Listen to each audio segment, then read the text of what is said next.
मैं डॉक्टर अनघा केरल के त्रिशूर जिले से हूँ। वह मेरी बड़ी बहन अनुषा है और वो मेरी छोटी बहन अमृता।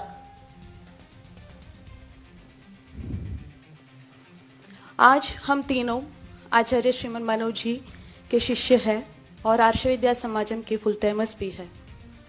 मैं आपके सामने उस दर्दनाक अनुभवों को साझा कर रहे हैं जो हमारे परिवार ने 4 साल पहले झेला था। हमारा जन्म बहुत ही ऑर्थोडॉक्स ब्राह्मण फैमिली में हुआ था। बहुत छोटी उम्र से ही हम घर पर कई प्रकार के अनुष्ठान और दैनिक पूजा देखते हुए बड़ी हुई है। मुझे केवल कुछ अनुष्ठानों के अलावा इस बात का कोई अंदाजा नहीं था कि सनातन धर्म क्या है, भारत का वास्तविक इतिहास क्या है और समकालीन चैलेंजेस क्या होती है। यह अज्ञाता मुझे इस्लाम के गड्ढे में ले आया। मैं हर किसी की तरह अच्छी पढ़ाई करके एक अच्छी नौकरी पाकर अपने परिवार की देखभाल करके और एक अच्छा फिजियोथेरेपिस्ट बनने का सपना लेकर कॉलेज गई थी, लेकिन कुछ और ही मेरे इंतजार कर रहा था। यह एक ऐसा समय था जिसने मेरे जीवन का दिशा बदल दी। मैं अपने कॉलेज के दिनों में हॉस्टल में रहती थी। मेरे रूममेट्स में मुसलमान अधिक थे। हमारे बातचीत में रिलीजन कॉमन टॉपिक बन गया। सबसे पहले उन्होंने मुझे हिंदू धर्म के बारे में क्वेश्चंस पूछना शुरू किए। आप सभी ने केरला स्टोरी फिल्म देखी होगी। मैंने भी फिल्म में कैरेक्टर शालिनी उन्नीकृष्णन जैसे ही क्वेश्चंस को सामना किया है। मैं उनको किसी भी क्वेश्चंस को आंसर नहीं दे पाई क्योंकि मैं अपने धर्म के बारे में कोई जानकारी नहीं थी। ये क्वेश्चंस धीरे धीरे क्रिटिसिज्म्स एंड इंसल्ट्स में बदल गई। वे क्षण थे जब मुझे ये कहने में भी शर्म आती थी कि मैं हिंदू था। मेरे परिवार वालों को भी कोई क्वेश्चंस को सैटिस्फैक्टरी और क्लियर जवाब नहीं दे पाई। मुझे सिर्फ यही आंसर मिला था कि हम अपने पूर्वजों को बताने रास्ते पर चलते हैं बस। लेकिन मैं इस आंसर से खुश नहीं था। मैं इन सवालों का जवाब खोजने के लिए बहुत कोशिश की लेकिन सफल नहीं हुई। इसलिए जब मैं एक कंफ्यूज्ड स्टेट में थे, मेरे फ्रेंड्स ने मुझसे इस्लाम के बारे में बात करना शुरू किया। उन्होंने बताया कि इस्लाम दुनिया का सबसे अच्छा रिलीजन है। अगर मैं इस्लाम के बारे में क्वेश्चंस करते तो वे पूरे आंसर्स देते थे क्योंकि उन्होंने बचपन से ही मदरसा में उनकी रिलीजियस शिक्षा प्राप्त की थी। लेकिन मैं सनातन धर्म की बेसिक चीजों भी नहीं जानती थी। इसलिए मुझे उनके विचारों से प्रभावित होने में देर नहीं लगी। मैं अपने पहचान खोने लगा।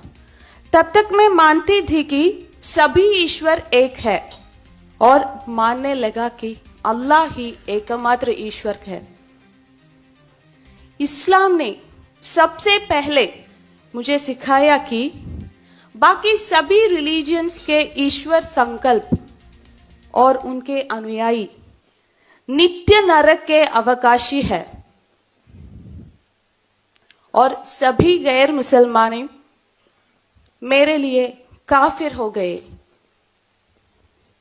तब तक मैं बिनती, कुमकुम, चंदन लगाती थी और धीरे से मैं मुस्लिम महिला की तरह कपड़े पहनने लगी। गाना, नाचना सब कुछ मेरे लिए हराम हो गया।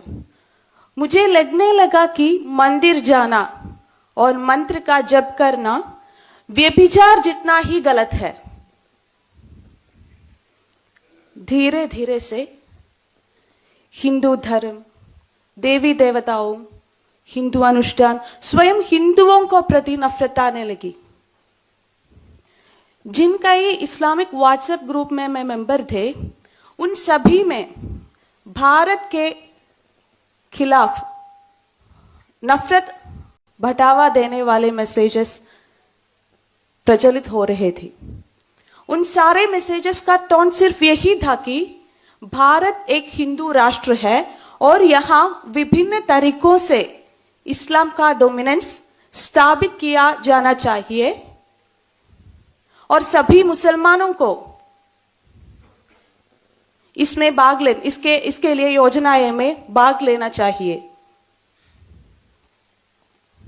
मेरे मुस्लिम फ्रेंड्स ने मुझे ओपनली बताया है कि उनकी योजना schools, colleges, hospitals, government, law and order, IT, social media, charity services जैसे सभी क्षेत्रों में अपना डोमिनेंस स्थापित किया है और इस तरह से सभी गैर मुसलमानों को इस्लाम में परिवर्तित करना है।